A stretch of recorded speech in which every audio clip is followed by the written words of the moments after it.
Hello, good evening to everyone. Thank you so much for joining us tonight for the launch of the Counter Landscape Catalog and a special talk with guest Angela Ellsworth. I'm Jennifer McCabe, Director and Chief Curator at the Scottsdale Museum of Contemporary Art. Before we get started, I wanted everyone to join me in acknowledging that we're on the unceded sacred land of the O'odham and Peepash peoples and their Hohokam and Peepaw-Nakor ancestors. We acknowledge and celebrate the Salt River Pima and Maricopa communities, their elders, both past and present, and generations to come. They are the original stewards of this land, and we are humbled to reside here. There are 22 federally recognized tribes in the state of Arizona, and I'd like to also acknowledge them generally as they're an important part of our history, our current moment, and our future. I really want to thank you for joining us tonight to celebrate the printing of this catalog, which feels slightly strange to do this virtually, but that is where we are now. They're available at SMOCA. You can come and check one out in person when you feel up for that. While it's also strange to have the catalog come out after the closing of the exhibition, it's really still an important contribution to the field, and it's a really wonderful document of this exhibition. I invited Angela Ellsworth to join us tonight to hear her perspective on hopefully many things, but walking as an art form and performance as activism and themes that come out in the Counter Landscapes exhibition. We were able to collaborate with the organization that she co-started called Museum of Walking during the exhibition, but we didn't have an opportunity to hear directly from Angela, so I'm thrilled that she could join us tonight. First, I wanted to give you a quick kind of review of the exhibition just to place us alongside these works so we can ask Angela questions about her project and kind of the origins of that and where it's led her now. So I'm going to go through about a 5-minute kind of recap of that, and then I'll ask Angela to tell us about her project for this exhibition. I invite you all to ask questions in the Q&A, and I'll be checking through those and helping to moderate questions. So Counter Landscapes, Performative Actions from the 1970s now presented a group of artists working in both natural and urban environments. The work exploits the power of place to address issues of social, environmental, and personal transformation. Through a focused selection of key works made between 1969 and 2019, which extend beyond traditional categories, Counter Landscapes illuminates how the strategies created by women artists in the 1970s and 80s are employed by artists today. Developing a practice of performative actions, these artists countered the culture that surrounded and oppressed them by embodying the live elements of performance art in order to push for social change. Featuring photography, video, sculpture, painting, drawing, performance, and installation, all centered on performance in the landscape, the exhibition initiated a dialogue across generations, locations, and genders. It brought the work of an innovative generation of women artists like Marina Abramovic,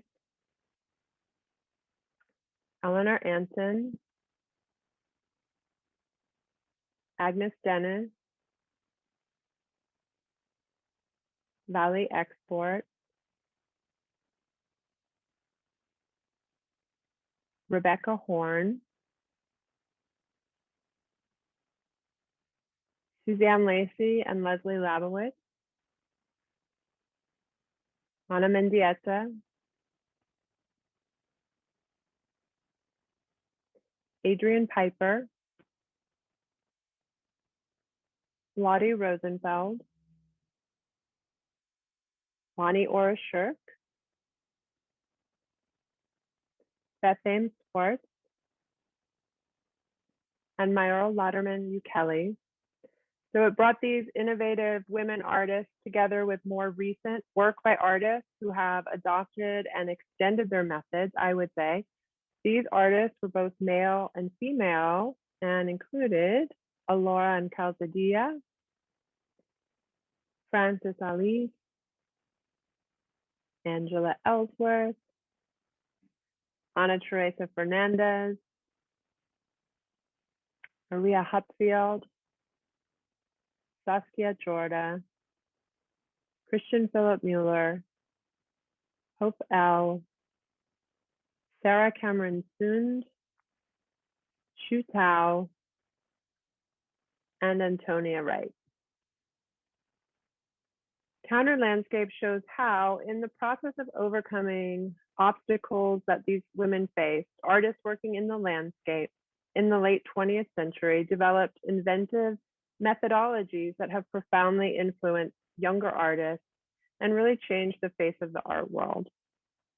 Ultimately, the works underline and emphasize the pervasiveness of the feminist legacy, which is too often neglected, marginalized, and undervalued. We are so grateful to have received exhibition and catalog support from the Goldschmidt Foundation, the Holly Foundation, the Warhol Foundation, and the NEA. And we're beyond grateful to our friends and family who supported the Kickstarter campaign that was necessary to launch after the book was defunded due to COVID-19 crisis, but that we managed to refund to see it to completion. And the catalog features an essay by myself, but also interviews with Ana Teresa Fernandez by Natasha Boas, and an interview with Maria Hupfield by Vanessa Dion Fletcher. It was important to me to engage with local artists in the community as well, and we commissioned Saskia Jorda to make new work, especially for the show, as well as included works by Bethane Swartz and Angela Ellsworth. So it seems like a good moment to introduce Angela, who is a multidisciplinary artist working in drawing, sculpture, installation, video, and performance. She has an incredible array of projects which have been exhibited around the world, as well as right here in the Valley. We're lucky to have her as a professor in the School of Art at the Herberger Institute for Design and the Arts at Arizona State University. And it's an honor and a privilege to call her a colleague and a friend. Angela, I leave up this slide, but I think you have your own slides to share. So I'm going to stop sharing my screen, and I'm hoping you can tell us a little about this project. Is this the place that we showed in Counter Landscape? Sure. First, before I share my screen, I'd just like to congratulate you, Jennifer, on this gorgeous show. I think this show would be the show that I would dream about going to, be excited to go to, and the fact that I get to be included in it is just huge. I mean, these are all women that are part of my art lineage and part of the legacy of performance and land art and all the work that really inspires me the most. And there are a lot of the artists that I also lecture about all the time. So I'm just really honored to be in this show. Thank you so much. Let me try to share my screen here.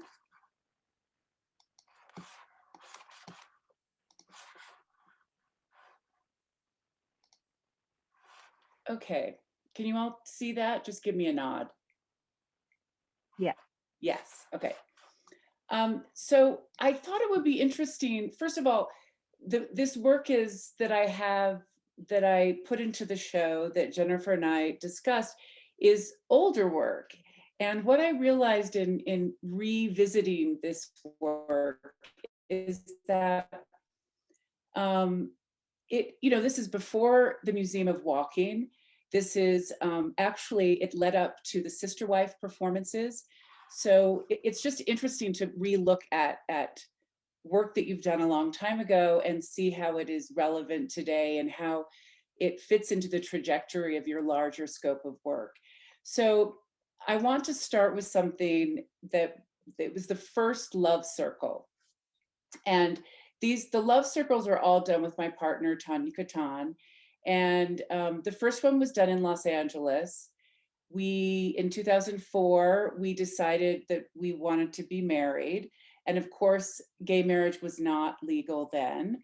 And so we started thinking about, well, what kind of ritual or what tradition can we be doing that sort of honors our love? And so we took a huge map out of Los Angeles, made a point on the map where we lived in Koreatown, and then I made a then we picked another point on the map, which was Tiffany's and Company in Beverly Hills, which neither of us had ever been into. And it really is the kind of quintessential American jewelry store, I guess. So with these 2 points, then we created a circle on this map, and we started. Tanya and I both had pen and paper, and I took the northern route to Beverly Hills, and Tanya took the southern route, the southern half of the circle, and she wrote while she was walking, and I made drawings, meditating on her. We were both meditating on each other in this walk. And then when we arrived at Tiffany's and Company, Tanya got there a lot earlier than I did because she was in some neighborhoods that didn't know very well. So then once we arrived, we hugged each other and went into the store and announced to everyone that we were getting married. And, they applauded, and, then of course they wanted to sell us a ring or something that we couldn't afford. So we casually left, and then I didn't plan farther ahead. This is, again, like one of the first walks that I'd done. So I didn't think about how we'd get home at all. So we ended up just finding a bus and taking it back down to Koreatown. So that was the first walk. Then then we both moved back to Phoenix, and we did another walk. And that walk took place in Phoenix, Tempe, and also Mesa. So we started at Modified Arts, and this one was almost twice as long. So this was about a 20-mile walk. And to today, we have not finished the sort of northern arc of the walk to create a full circle, or actually a ring was the idea. So we set out from Modified Arts with a map and 2 hand carts, not quite like the ones the Mormons took when they colonized land in the West, but more like shopping carts. And we had a box with pictures of our relationship and an album with pictures of our relationship and our families in those baskets. And then we set out, it was part of an exhibition at Modified, and it was when they were still having big concerts there. So there was a wall that was filled with posters and flyers and postcards of bands and things going on in downtown Phoenix. And I said, I told the curator, who was Lara Taubman, and I said, I don't want any room, any space that would be mine in the exhibition. I just want a little spot on the sort of advertising rack.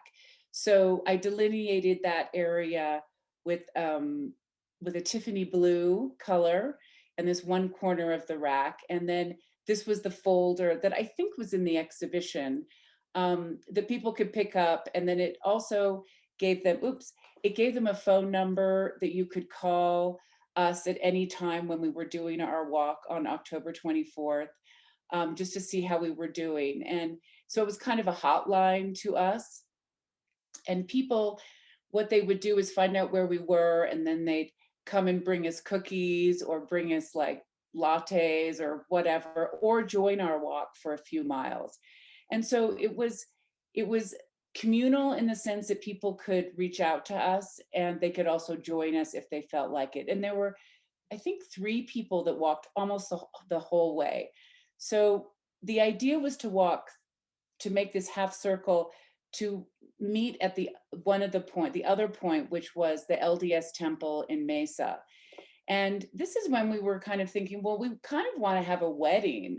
And so, I mean, what do we do? I mean, a lot of people just return to whatever faith they've been raised in. And, I knew that we would never be able to be married in the Mormon temple. And although Tanya is Jewish, she wasn't connected to any particular rabbi or anything. So we created this other ritual where we walked the 20 miles. And the idea is that we would get to the grounds of the LDS temple and share our vows. And this was during a time when there were posters, I mean, huge banners everywhere in Mesa, in Tempe, in Phoenix, that were the equivalent to Prop 8. Prop 8 in California, Arizona had 2 propositions that were equivalent. I don't remember their number, but they were all along the way. And so for us, it was a political act, it was a love act. And of course, because I felt like it was political, and we were wearing outfits with 6-inch fringe that these were designed by Schwamiga and Bollinger, who's an amazing designer and artist. And when we got there, I thought we were going to be kicked off the grounds and it was going to be this radical action. And we got there and no one gave a shit. Like, we just were in our outfits walking, we were tired. We went in front of this beautiful fountain and some photography friends of ours were there. And they took pictures of us that ended up looking really kind of romantic and gorgeous with this fountain behind us. And we shared our vows and hugged and kissed. And then we went across the street where someone had brought a cake to Girls Pioneering Love, and we cut the cake. And of course, this was at Pioneer Park, which felt really important if any of you are familiar with my ancestry. And then the next walk I did was at a conference at UC Santa Cruz, and it was at an intervention social practice conference. And my offering to this conference was to do Is This the Place Too? And so this is the first time the Sister Wives have come into the scene. And it was around the time that all of the children, I think there were 400 children that were taken from their home in Texas at the Yearning for Zion Ranch, which is the what's his horrible name? Jeffries, why am I forgetting? Warren Jeffs. So all of these kids were taken and put into foster care. And, part of me as a queer woman really responded to that political move from the federal government to go in with weapons and take over and split up these families. Although, we learned later that there were all kinds of shenanigans happening there. Still, at the moment, as a queer woman wanting to be married and perhaps have children, I thought, well, where do you draw the line? I mean, sister wives exist in many places in the US and Canada and Mexico and across the globe, in Africa.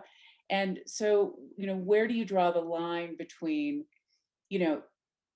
how people want to live and be, and then the federal government deeming how we're supposed to be coupled and how we're supposed to create a family. So it really was, I was thinking about family, like what is a definition of a family? And that is different for everyone.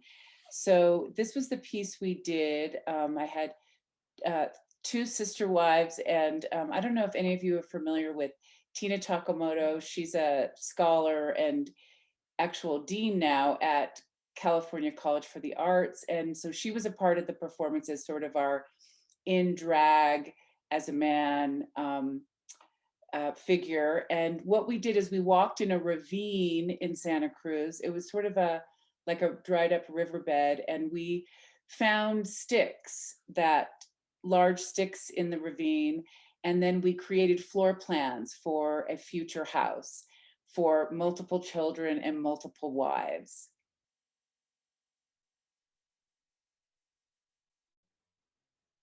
And then here we're building this. And then we built these floor plans in various spots along the way, usually under bridges. There were these bridges, so audience members were up on the bridge watching us. And then that, I'm going to stop sharing. I just wanted to show a few short things, but I found it interesting that, you know, this piece was before the Museum of Walking and before the Sister Wives existed, and sort of led into all of that work, which has been really important in my art career. So yeah.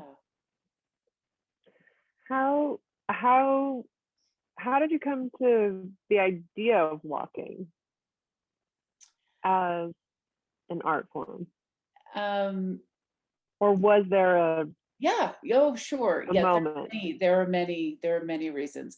The first one, I think, is really goes back to being raised in a Mormon family and attending church what felt like all day long, and singing songs about children walking thousands and thousands of miles. I will not sing it for you now, but sometimes I sing it for Tanya. Um, but they were songs about our ancestors walking across the plains, and some being pregnant and, you know, giving birth along the way. And it's a very heroic, these songs and these stories are very heroic. And so, I mean, that's where walking comes in at a very early age. And then from there, I always had to walk to school. My mom refused to drive us in the snow in Utah. So walking always by myself and being really aware of land and space, and even at a young age, just experiencing the seasons in a full embodied way. You know, those were really important. I sort of hated walking by myself through snow and all of that, but those are some of my most clear memories, I think, in terms of relating to my senses. And then later, I lived in Europe for 6 years and didn't ever have a car, and really got a sense of land and space that way. And it also, walking has always been a part of my thinking and problem solving, and also coming up with new ideas. It's, I mean, you know, as artists, we can spend a lot of time in closed spaces, and that's not where the ideas come from. It's being in the world. So walking is a way to access that. And how have you been carrying that forward in your practice? So these were, I think, like you mentioned, earlier works in your practice, and maybe you can tell us kind of where it's led you to. I don't know if there's surprising places that that walking has led you to, or where you hope it leads you to, or something about connecting from there to where you are now, where your thinking is now. I think, I mean, the Museum of Walking itself, it came out of it came out of a conversation with Stephen Yazzie, um, an artist in Phoenix. Now he lives in Denver, but talking about land from his indigenous perspective, and then my sort of settler Mormon perspective. And also, I think, you know, the Museum of Walking, you know, it's so hot in Phoenix, and it's really a car city. And, you know, sidewalks are just because they have to put them there because there's a street, so there has to be a sidewalk, but it's without consideration of people needing to walk and people needing to wait at the bus stop when it's so hot out. And, you know, as much as I wanted to kind of, I guess, turn away from walking in that kind of environment, I found that once I started walking and paying attention, walking consciously, not just with a goal from one place to another place, but experiencing the urbanness of Phoenix and then also the beautiful mountains that are around Phoenix and Scottsdale and Tempe. Um, it helped me appreciate the place and then want to bring people in to also appreciate or discover something new in this place we live. So really any city, I think every city should have a museum of walking, and it's a way for people who are living in one place to explore and to be almost like a visitor, like a new like a tourist in your own town in a way.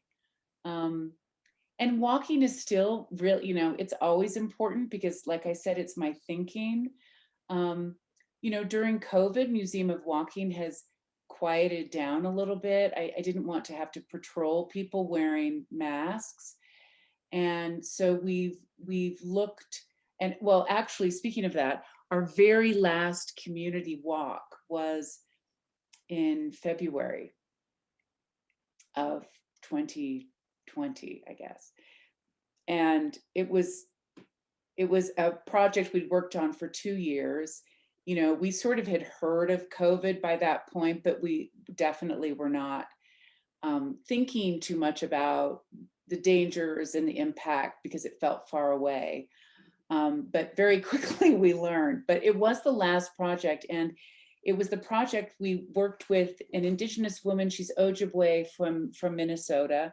She's about 68, or she might even be 70 now, years old, and she does Indigenous-led walks as prayers for the water.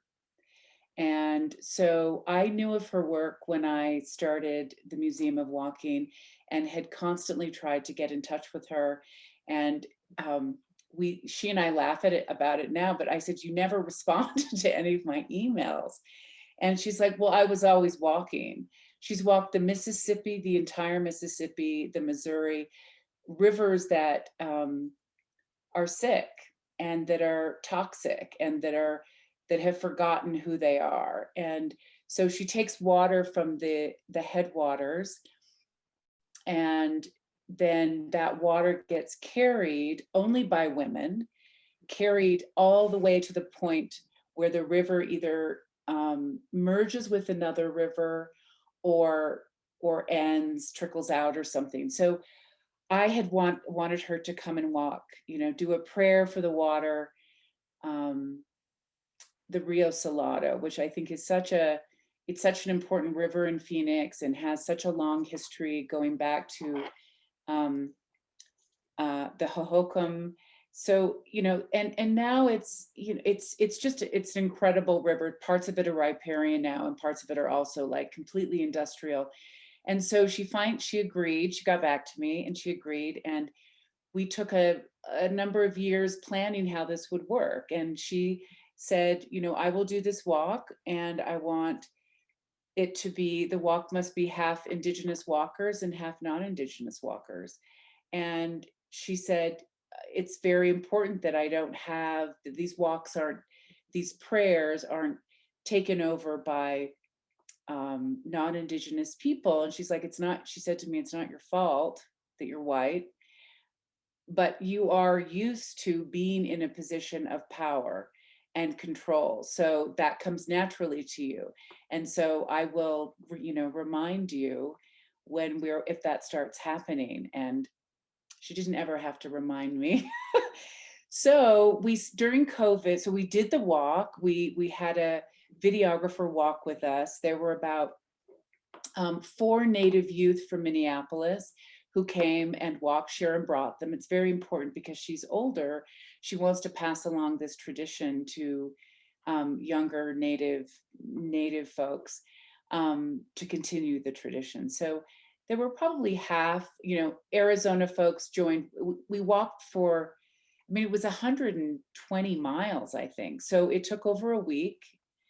Yeah, it was long. And so what we worked on during COVID was a video document of that walk, and it's about 12 minutes long, and we just premiered it at the Heard Museum, and It's beautiful.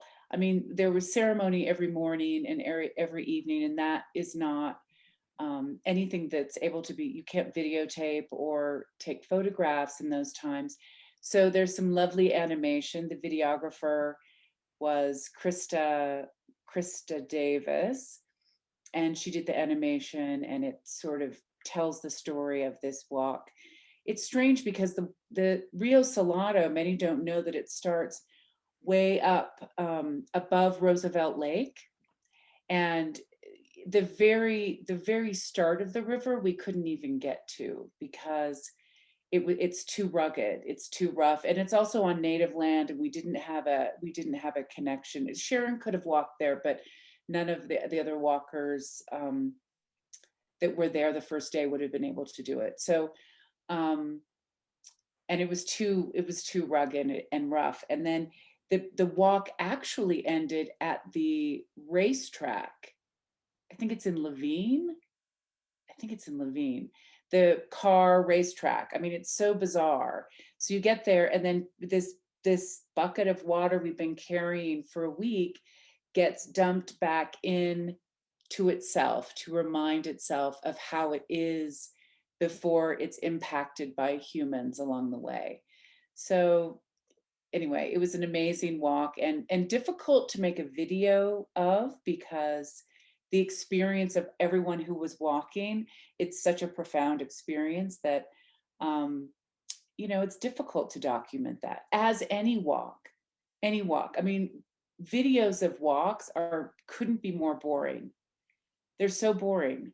It's like walking, walking, walking. It's no matter, even if the landscape changes, it still doesn't really make for an interesting document. I guess that's why Yeah, it's the Tony and experience. yeah, it's the experience. And so that's Yeah. always a challenge for sure. Yeah. Hmm. What do you hope that where do you hope the video will be seen? I mean, I know like capturing that documentation and then maybe it's a photograph or a video. I mean, this becomes how the work lives on in the world.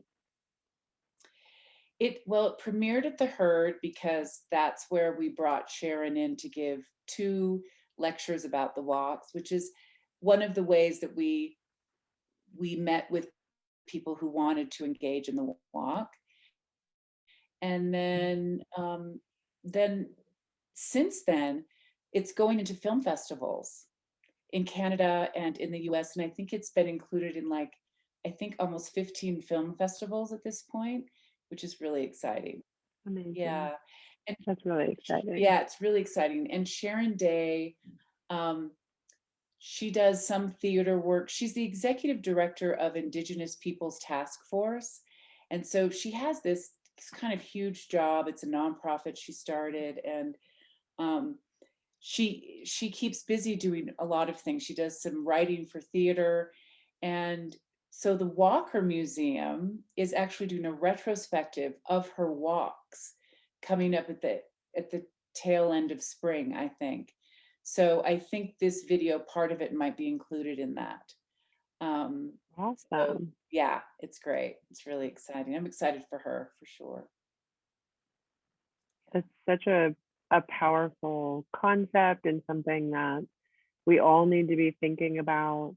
Um, not only the environment but water in particular. I loved how you were talking about the idea of doing something so simple, um, like walking, and it helps you to see things in a new way. And it was reminding me in that moment of actually the Terrell sky space, because it captures a piece of the sky and encourages you to look at it from this new vantage point. Yeah. Um, and that's so powerful, just getting outside of ourselves Yeah. in the everyday.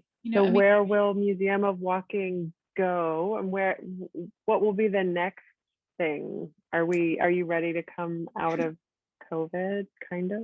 um, ish, ish. I've been talking with Steve Yazzie, again. And I mean, we've always been talking, but um, we are working on a walk that will happen in 2022 there, we think. And before that, there are a number, there are some works that relate to walking, that we've been so busy walking, just walking. And that was really a goal for a long time, is to have a walk every month, whether it was in Phoenix or somewhere else. So um, now we're sort of revisiting this place of, how, what is walking when it's not a group of people in the same space exploring space, but maybe it has to do with writing a score,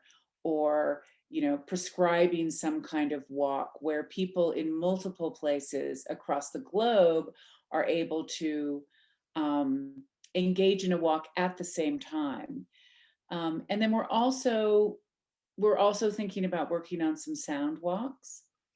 I'm interested in doing something that came up during COVID. Was I found myself taking walks with other people in different countries or different states. So we're on the phone and we're walking in different places, and you can hear the sound from the place that you are not in, as well as the place that you're walking in.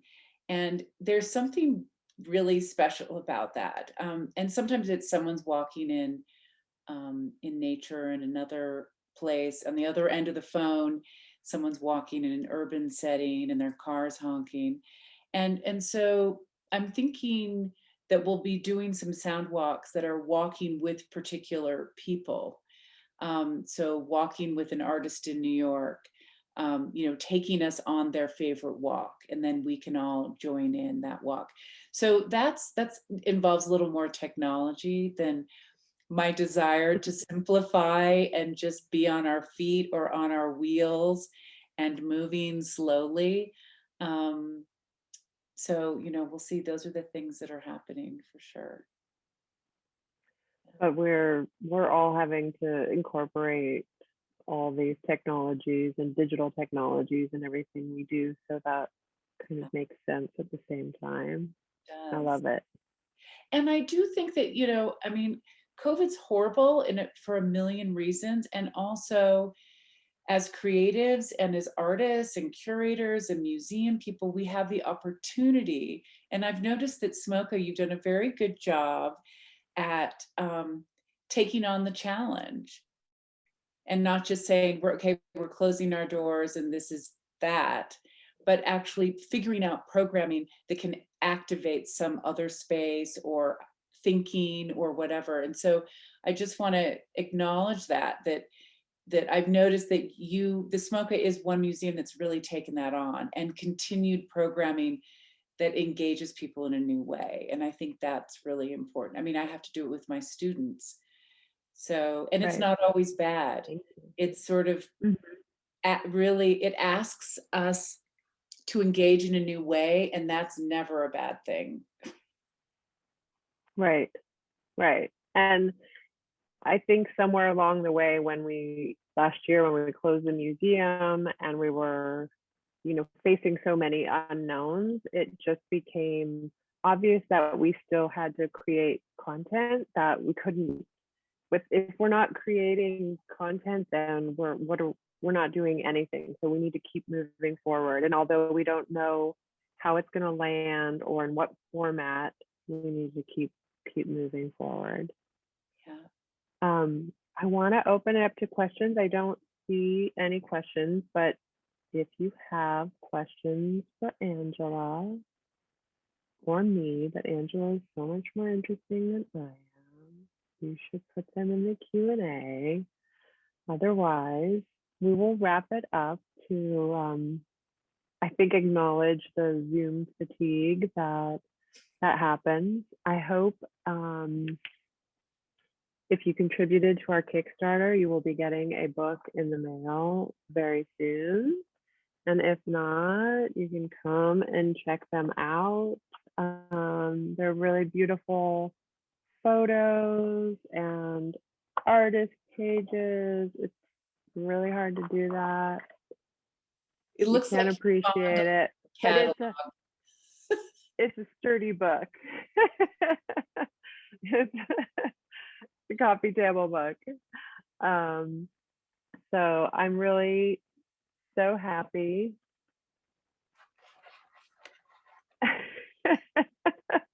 I'm just started reading a question as it's coming in. So happy that you part of the exhibition.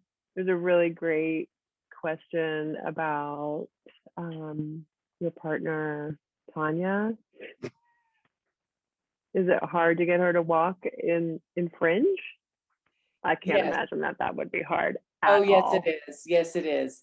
Really? The thing she's like, I really love you because I walked with 6-inch fringe and walked 20 miles in not a very pretty landscape. And I mean, we both love walking. So that's, yeah, it wasn't easy to get her to do that. And there's payback for sure. She hasn't forgotten, No, it seems like. no, no. Well, thank you everyone for joining us tonight. I hope to see you at SMOCA soon. And take good care of yourself. Thank you so much, Angela. Really appreciate your time. Thank you so much. And congratulations on a gorgeous show. Really beautiful. Yay. Yay. Yay. Thanks, Julie. Cheers. Thanks, Charlotte, for organizing all the technology. Absolutely. Have a great night, everyone. Okay, we'll see you soon. Bye.